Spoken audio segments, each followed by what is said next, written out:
Jim, you may want to move on to another topic, but I would just say this to the American people. If you believe that we can cut taxes by $5 trillion and add $2 trillion in additional spending that the military is not asking for, $7 trillion, just to give you a sense, over 10 years, that's more than our entire defense budget.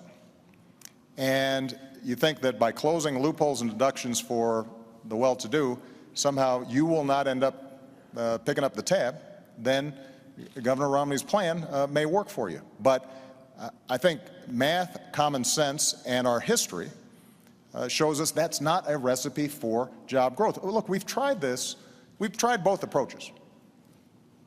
The approach that Governor Romney is talking about is the same sales pitch that was made in 2001 and 2003.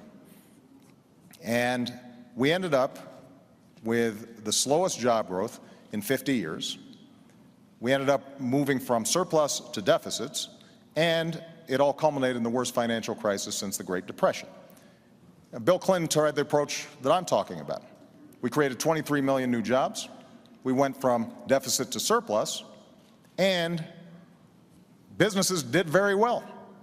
So in some ways, we've got some data on which approach is more likely to create jobs and opportunity for Americans. And I believe that the economy works best when middle-class families are getting tax breaks so that they've got some money in their pockets. And those of us who have done extraordinarily well because of this magnificent country that we live in, that we can afford to do a little bit more to make sure we're not blowing up the deficit.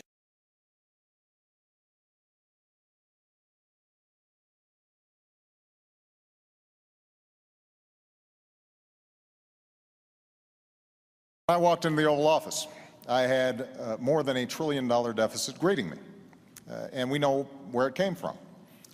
2 wars that were paid for on a credit card, 2 tax cuts that were not paid for, and a whole bunch of programs that were not paid for, and then a massive economic crisis.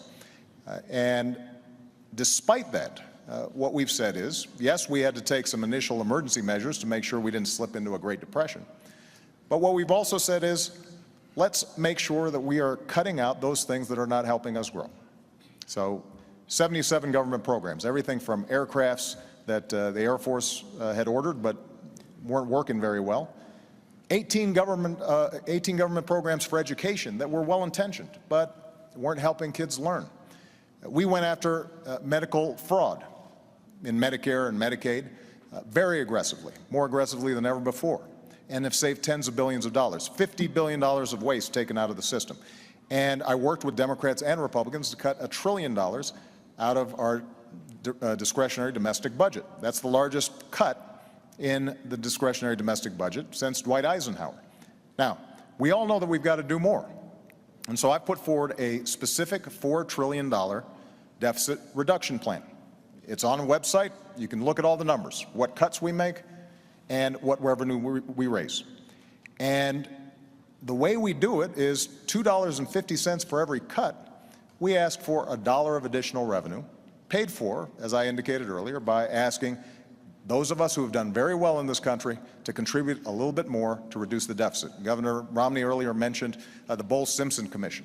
Well, that's how the commission, bipartisan commission that talked about how we should move forward, suggested we have to do it in a balanced way with some revenue and some spending cuts.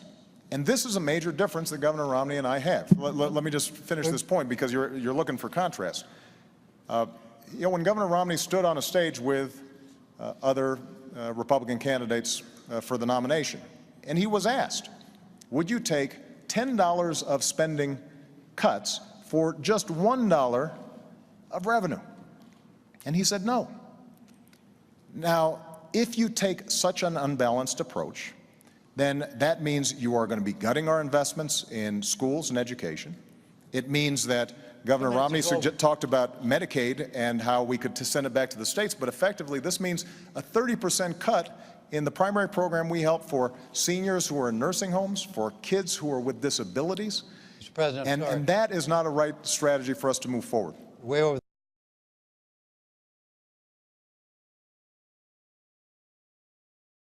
That's what we've done. Made some adjustments to it, and we're putting it forward before Congress right now, a $4 trillion plan. But you've been president 4 years. we've had this discussion before. Now, There has to be revenue in addition to cuts. Now, Governor Romney has ruled out revenue. Is He's that ruled out true, right? revenue. Absolutely. Complete. Okay, so